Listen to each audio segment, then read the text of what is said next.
In October 1943, Feldwebel Wilhelm Schmidt, an Afrika Korps sergeant captured in Tunisia, arrived at Camp Alva, Oklahoma, after a lengthy journey across the Atlantic and American rail lines.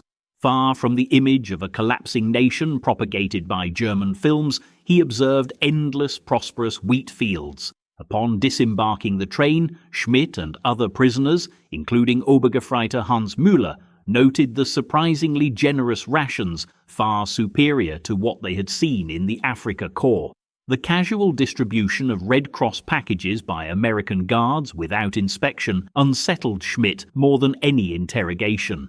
Camp Alva itself defied expectations. Despite barbed wire, it lacked the fortress-like appearance Schmidt anticipated. Clean, painted barracks with intact windows and a prominent American flag suggested order, not deprivation. A recreation yard with volleyball nets was a perplexing sight for a POW camp. Processing was efficient and humane. Schmidt received the number POW 31G44427, clean clothes, and a medical checkup before being directed to Barracks 7, which smelled of pine soap and featured comfortable bunk beds. He struggled to reconcile this reality with his 4 years of wartime expectations. That evening, the mess hall offered another shock. Ample portions of mashed potatoes, roasted chicken, buttered green beans, and soft white bread. Schmidt, convinced it was an initial display, ate mechanically alongside Müller and others, all equally surprised. Müller whispered about German propaganda portraying a starving America, controlled by Jewish bankers. Schmidt savoured the real chicken, a stark contrast to the gristly substitutes of the Wehrmacht. An American guard casually patrolled, whistling, displaying an easy confidence Schmidt hadn't witnessed in the German army's camps. The next morning, Schmidt received his work assignment, agricultural labour on nearby farms.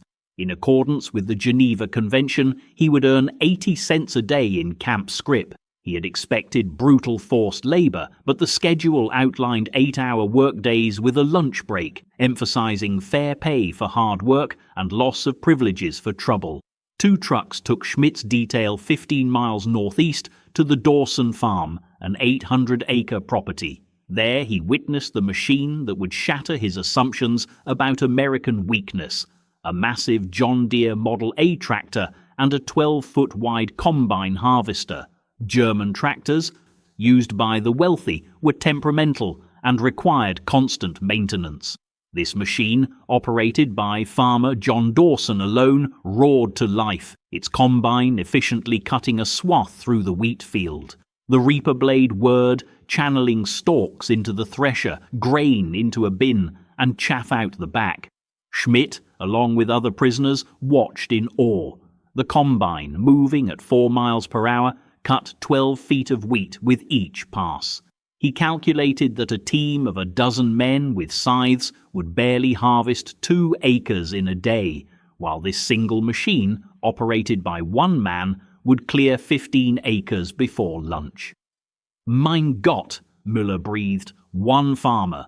Schmidt corrected him, noting Dawson's 2 teenage sons assisting, but even with 3 people, the efficiency was astonishing, doing the work of 50, perhaps 100 men. Corporal Jenkins, the American Guard, explained that such equipment was common, even among smaller farms, and that operations in places like Kansas and Nebraska were 10 times larger and fully mechanized. Schmidt wanted to dispute this, but the evidence was undeniable. Dawson completed passes through the field with hypnotic mechanical efficiency, with no wasted motion or breakdowns. The prisoners' work, repairing fence lines, was simple by comparison. They were given good tools and supervised by relaxed guards. At noon, Dawson's wife brought lunch, ham sandwiches, fresh tomatoes, cheese, soft white bread, and cold lemonade. Overwhelmed, the prisoners ate in silence. Schmidt observed Dawson refueling his tractor from a large gasoline drum. In North Africa, fuel shortages had crippled German offensives, even drawing Rommel's rage. Yet here, a single farmer had a private fuel reserve larger than what some German companies received monthly. In the afternoon, Dawson switched to the combine's header and efficiently harvested corn from 40 acres of thick, healthy stalks. American abundance was not propaganda, but the result of advanced infrastructure and machinery, a food production system that made European agriculture seem medieval. Jenkins noticed Schmidt's fixed stare. "You thinking what I think you're thinking?" he asked. Schmidt eventually responded, "We were told America was weak, that your production collapsed during the Depression, that your military was small and your factories obsolete." Jenkins laughed, explaining that the Depression had been bad, but agricultural production remained high. The problem was distribution. Tractors and combines emerged then because muscle power became too expensive. Schmidt slowly absorbed this, his 4 years of strategic assumptions crumbling. If American agriculture was so mechanized, industrial production must be equally advanced. The tanks, planes, and ships fighting Germany were not hasty wartime conversions, but products of an industrial base that Germany could not match. By day's end, Dawson had harvested many acres, while Schmidt's detail had repaired a mere 300 feet of fence. The disparity was terrifying. As prisoners returned to Camp Alva, Schmidt saw the farmland with new understanding. Every field, tractor, and combine was a strategic advantage Germany lacked. That evening, in the camp canteen, another revelation with its cigarettes, candy, and toiletries, Schmidt wrote home, carefully describing the farm, the equipment, and the camp conditions. Muller, sipping a Coca-Cola, remarked, "They're not going to lose this war, they can't. They've got too much." Schmidt sealed his letter, observing the canteen's shelves of treats and magazines and a radio playing big band music. This was not a nation struggling with wartime deprivation, but one operating at high capacity, fighting a two-ocean war while maintaining civilian comfort far exceeding Germany's peacetime standards. German propaganda, Schmidt realized, was not just lies, but strategic blindness. Germany had engaged an opponent with fundamental advantages that tactical brilliance could not overcome. The question was not if America would win, but when Germany's mathematical disadvantage would force surrender. Walking back to Barracks 7, Schmidt contemplated the golden Oklahoma fields. Tomorrow, more work, more evidence of American abundance, further shattering his Reich-indoctrinated beliefs. Lying on his bunk, he began reconciling his past beliefs with his new reality, the tractor's engine rumble echoing, a mechanical, unstoppable force harvesting the future 1 acre at a time. In April 1944, Schmidt's work assignment led him to the Henderson farm, northeast of Camp Alva. The journey began at 05:30, with 12 German POWs in a truck guarded by 2 soldiers discussing baseball. Schmidt observed the Oklahoma landscape, flat fields punctuated by windmills, an unfamiliar sight. At the farm, Mrs. Henderson offered real coffee, served with a casualness that surprised Schmidt. He accepted the steaming cup, savoring the forgotten aroma. As she returned to the farmhouse without a second glance at the enemy soldiers, the day's task was preparing fields for wheat with a John Deere Model D tractor and disc harrow. Mr. Henderson, a man of about 50, demonstrated the machinery to Schmidt and another POW, Richter. The tractor's fuel consumption was startlingly high, a routine cost for Henderson. Schmidt, familiar with laborious Bavarian farming methods, was astonished as Henderson's tractor prepared 40 acres before midday. Lunch, brought by Mrs. Henderson and her daughter, consisted of generous sandwiches, lemonade, and warm oatmeal cookies. The guards and POWs ate together, sharing cigarettes afterwards. Guard Corporal Mitchell, unfit for combat due to childhood polio, asked Schmidt about German farming. Schmidt described Bavarian terracing and intensive labor. Mitchell, intrigued, pointed to Henderson's fields, noting his uncle's much larger farm, which yielded enough wheat to buy a new truck. Schmidt spent the afternoon reflecting on this, grappling with the idea of one family managing thousands of acres and generating such surplus. It contradicted his understanding of American weakness. This was power through abundance, not force. That evening at Camp Alva, Schmidt spent 60 cents of his accumulated farm wages, 80 cents per day, at the canteen. He purchased a Coca-Cola, a Hershey bar, and cigarettes, marveling at the range of available goods, chocolate, gum, and various amenities. The bored guard operating the cash register barely noticed the transaction. In the barracks, Schmidt offered a cigarette to Feldwebel Kraus, a North Africa veteran. Krauser confessed he'd torn up a letter home that detailed his improved health and amenities like roast chicken and a volleyball court, fearing his starving wife in Hamburg wouldn't believe him. Gefreiter Wolf, captured in Italy, spoke of the camp library with German books provided by an Oklahoma church group. Obergefreiter Bauer recounted an American dentist filling his cavities with Novocaine. Unteroffizier Mann mentioned a John Wayne movie screening where guards and POWs watched together. Schmidt recognized a pattern in these accounts, a growing cognitive dissonance. German propaganda had depicted Americans as weak and decadent, yet the reality was abundant, efficient, and well supplied. Wolf highlighted the stark contrast. His brother on the Eastern Front was starving, while Wolf himself ate 3 eggs for breakfast. The barracks fell silent, the sound of an arriving supply truck breaking the quiet. Schmidt pondered the vast difference between their realities: Henderson's fields, casual fuel use, Mrs. Henderson's cookies, John Deere tractors, American irrigation systems versus desperate German farmers. In May, the POW-run Recreation Committee posted new schedules: soccer, a German Faust production, English classes, music, art and religious services. Schmidt signed up for English classes, a decision that felt profoundly significant.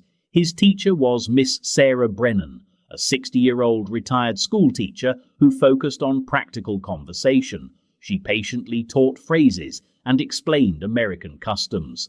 When Schmidt inquired about farming, she proudly detailed American agricultural advancements, crop rotation, hybrid seeds, government support, and electrification. My nephew farms that same section now with equipment my father couldn't have imagined, she explained, emphasizing the efficiency and prosperity of American farming. After class, Schmidt walked back to the barracks, stars overhead seeming brighter than in Germany. He realized Americans had built systems, agricultural, industrial, social, that generated abundance effortlessly. This was not just luck, but a fundamental material advantage. In June, Schmidt worked at the Morrison farm, a cattle and wheat operation. Mr. Morrison proudly showed off his barn with 30 dairy cows, electric milking machines, and refrigerated storage.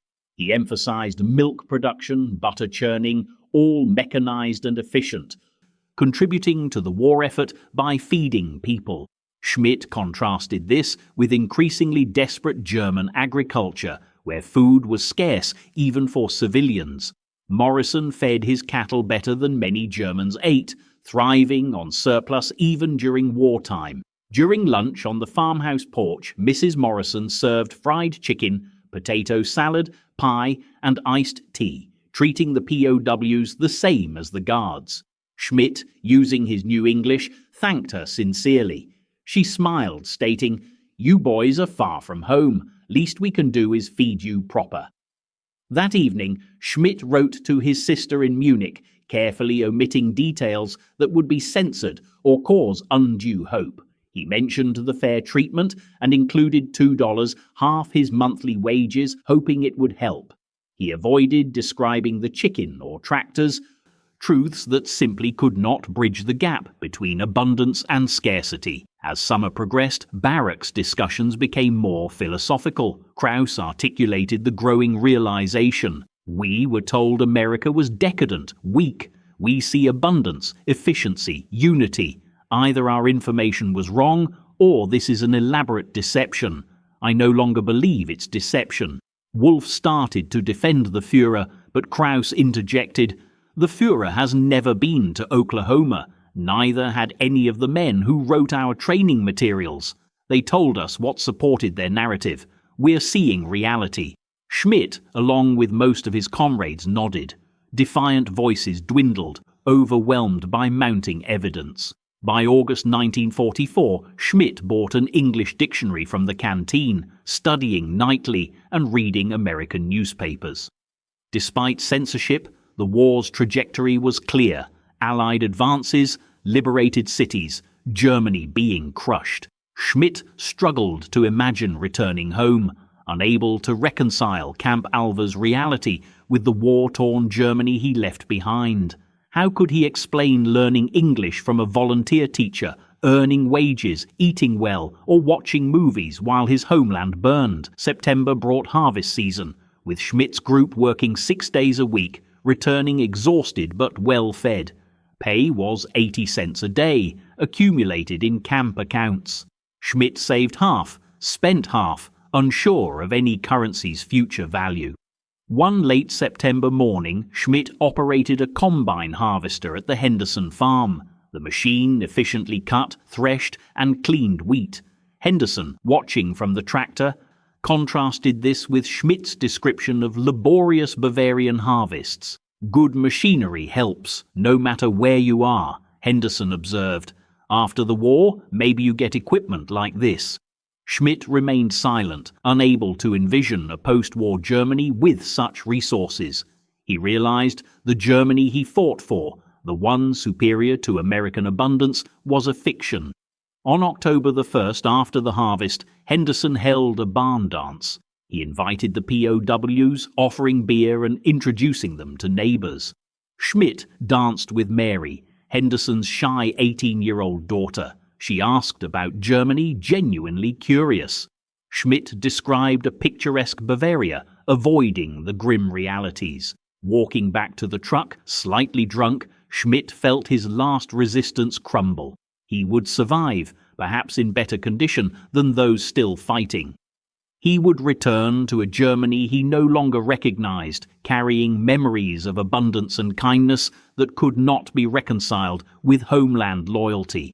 The war would end, he would be repatriated, forever caught between two truths: the Germany he believed in and the America he experienced. Some dissonances, like the indifferent Oklahoma stars, endure as permanent conditions of existence. On September 12, 1945, Schmidt, a German POW, boarded the USS General Meigs in New York Harbor with 4,200 others, signaling the end of his 2-year internment in the American Midwest. As the troop transport sailed, the receding Manhattan skyline symbolized the industrial might that won the war. The 11-day Atlantic crossing was arduous, a stark contrast to Camp Alva's relative comfort. Below deck, men endured cramped conditions and uncertainty about their return to Germany. Schmidt, however, focused on recalling the agricultural innovations he'd observed: contour ploughing, crop rotation, mechanical cotton pickers, and refrigerated rail cars. Upon docking in Bremerhaven on September 23, 1945, Schmidt was met with incomprehensible devastation. The port city was a ruin of twisted steel and hollowed buildings. British occupation forces processed the POWs amidst bureaucratic disarray. Schmidt's papers noted his Afrika Korps service and his hometown, Hamburg, which, an emotionless clerk informed him, was 70% destroyed. The processing took 3 days in a tent city where POWs received meager bread rations, less than half their intake in Oklahoma. The 14-hour train journey to Hamburg revealed a systematically ravaged landscape.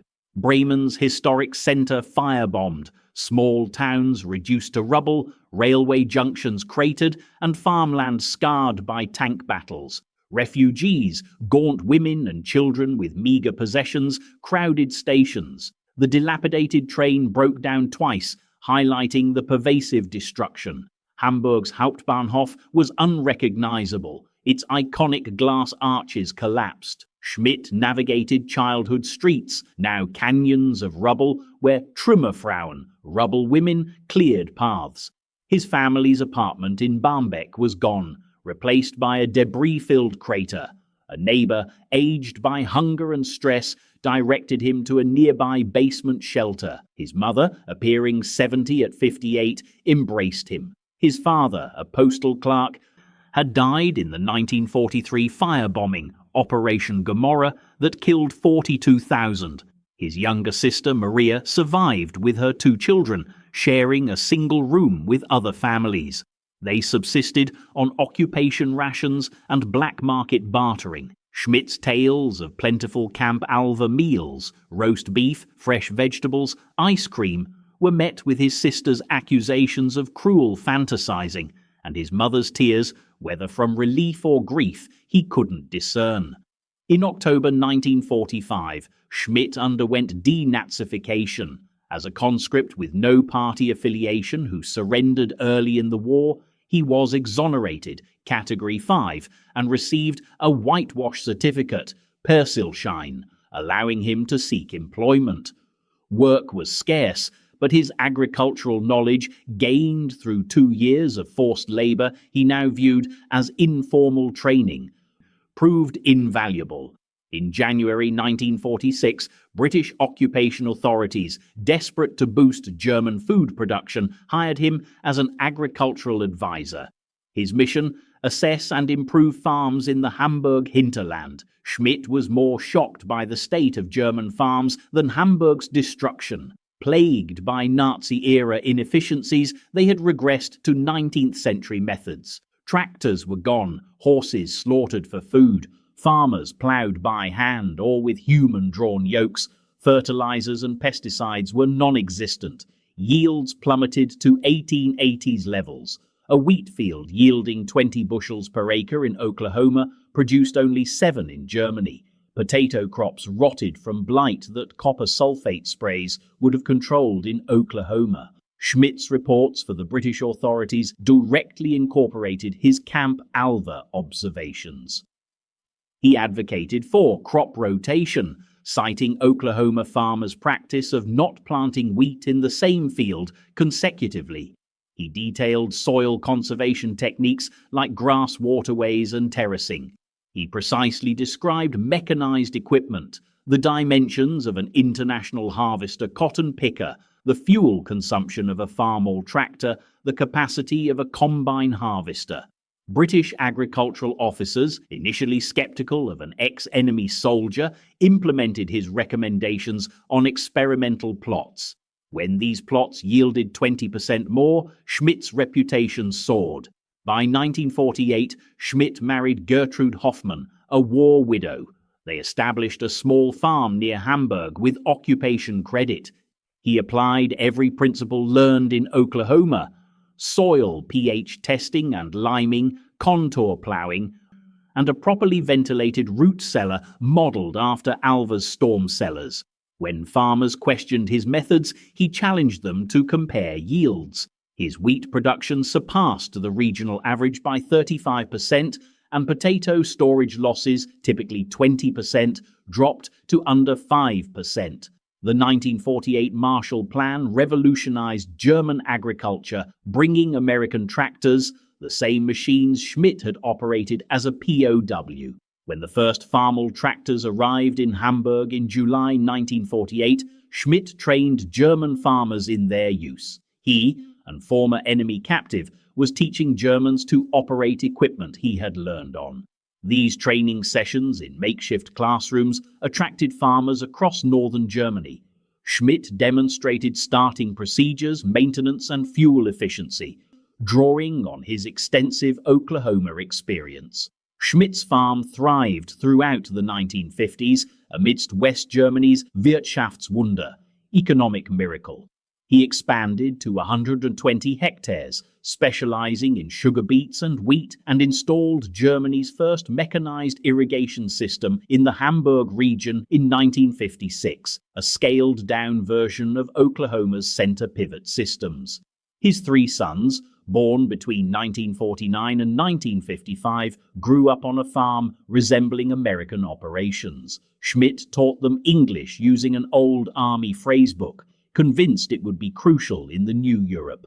In 1962, Edwin Grisham, Schmidt's former Oklahoma supervisor, contacted him through the Red Cross. A correspondence developed, lasting until Grisham's death in 1971. Their letters, preserved by Schmidt's family, showcased a remarkable friendship. They exchanged agricultural journals and photographs of their expanding operations and families. In 1969, Schmidt returned to America, visited the now farmland site of Camp Alva, and toured Grisham's 2,000-acre wheat operation, now employing GPS-guided tractors. Standing where he once worked under guard, they discussed modern farming techniques, the war a distant memory. Schmidt died in February 1989, 6 months before the Berlin Wall fell. His obituary in the Hamburger Abendblatt lauded his agricultural innovations and role in training German farmers, briefly mentioning his POW service without elaboration, reflecting the era's silence on German wartime experiences. His eldest son Klaus inherited the farm, continuing Wilhelm's Oklahoma-derived methods. The irrigation system and wheat-soybean fallow crop rotation remained. The experience of German POWs in American agriculture garnered scholarly attention in the 1980s. Arnold Kramer's 1979 book, Nazi Prisoners of War in America, documented 425,000 German POWs in the US, 1943-1946, with 380,000 in agriculture. Camps like Alva, one of 666 facilities, were strategically placed in labor-starved agricultural areas. Prisoners paid 80 cents daily in scrip, harvested cotton, picked fruit, cut timber, and worked wheat fields across the Great Plains. Their labor, valued at $250 million, 1940s currency, prevented wartime agricultural collapse. The cultural impact transcended economics. German POWs, many with farming backgrounds, encountered American agricultural methods 15 to 20 years ahead of European practices. Camp Alva prisoners worked Oklahoma wheat operations, achieving 25-30 bushels per acre with mechanized equipment, chemical fertilizers, and hybrid seeds, while 1930s German farms averaged 12 to 15 bushels using animal power. This technological gap widened during the war. This accidental knowledge transfer profoundly shaped post-war European agriculture. Kramer's research revealed numerous cases like Schmidt's, German POWs returning home to advocate for American farming methods. Josef Müller, a former POW, introduced Wisconsin-observed contour plowing in Bavaria. Heinz Weber established Germany's first large-scale poultry operation, modeled on an Iowa farm. The Marshall Plan's success in modernizing European agriculture partly stemmed from this unintended training program. As thousands of former POWs already possessed practical American agricultural knowledge, Camp Alva is now a focal point for understanding the German POW experience.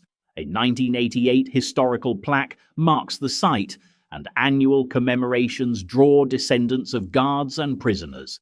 The Cherokee Strip Museum in Alva houses POW artifacts, camp newspapers, work detail photographs, letters, and employment records. A 2003 oral history project recorded interviews with surviving guards and Oklahoma civilians, revealing complex relationships, initial hostility evolving into partnerships, holiday invitations, lifelong correspondences, and some POWs even immigrating to Oklahoma post-war. The contrast between German POW treatment in America and Allied POW treatment in Germany remains historically significant.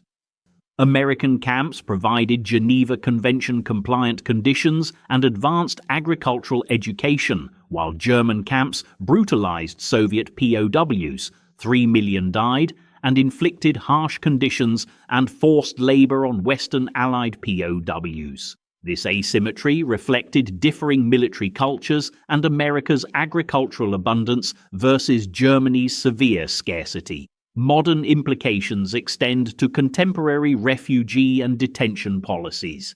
The German POW experience demonstrates that humane treatment of wartime enemies yields long-term diplomatic and cultural benefits.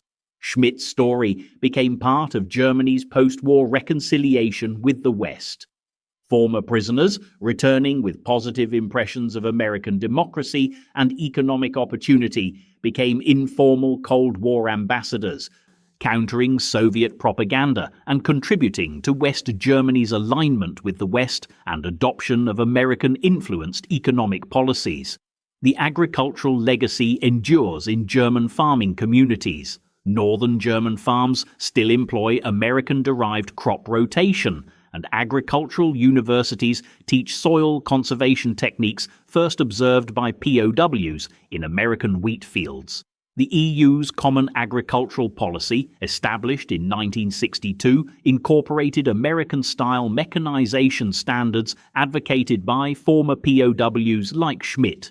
Modern German agricultural productivity, among the world's highest, directly links to this post-war modernization program fueled by knowledge gained in wartime captivity. Schmidt's story illustrates a paradox of total war. Captivity became education, forced labor bred admiration, and enemies became teachers. His 2 years at Camp Alva, intended to remove him from conflict and exploit his labor, instead provided a practical education in industrial agriculture that he used to rebuild his devastated homeland.